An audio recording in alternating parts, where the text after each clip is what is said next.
वक्फ विधेयकाचा हिंदुत्वाशी नाही प्रॉपर्टीशी संबंध, खासदार संजय राऊतांचा पुन्हा एकदा सरकारवर निशाणा. वक्फच्या जमिनीचं व्यापारीकरण सुरू असल्याचाही आरोप.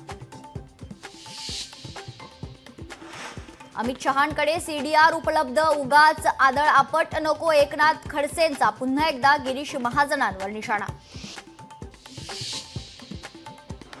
ईश्वरी भिसेंना रुग्णालयात दाखल करण्यापूर्वी 10 लाख रुपये मागितले. मंगेशकर रुग्णालयात उपचारच न झाल्यानं उपचारांमध्ये टाळाटाळ हा मुद्दा निकाली. मंगेशकर रुग्णालयाचा चौकशी अहवाल समोर. ईश्वरी भिसे मृत्यू प्रकरणी दीनानाथ मंगेशकर रुग्णालयाच्या चौकशी समितीवर मनसेचा आक्षेप. आर्थिक घोटाळ्याचा आरोप असलेल्या डॉक्टर राधाकिशन पवारांना समिती अध्यक्ष पदावरून हटवा, मनसेची मागणी. मंत्र्यांचे खासगी सचिव आणि मंत्रालयातील विशेष कार्यकारी अधिकाऱ्यांचं वेतन थकलं. मुख्यमंत्री कार्यालयाकडून नियुक्तीबाबत मंजुरी न मिळाल्यानं 4 महिन्यांचा पगार नाही.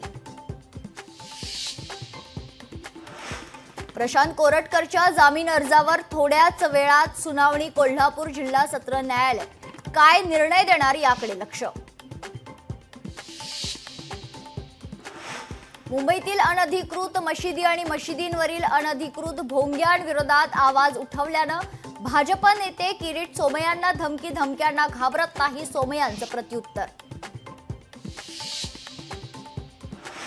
शेअर बाजारात ब्लॅक मंडे. सेन्सेक्स 3400 अंकांनी कोसळला. अमेरिकेचे राष्ट्राध्यक्ष ट्रम्प यांच्या टेरिफ धोरणानं जगभरात खळबळ. शेअर मार्केट लोअर सर्किटच्या दिशेनं.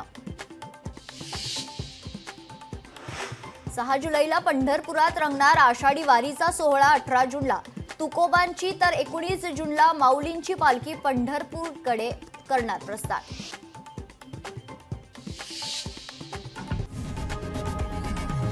लोकशाही मराठी ऐका, पहा, जागरूक रहा.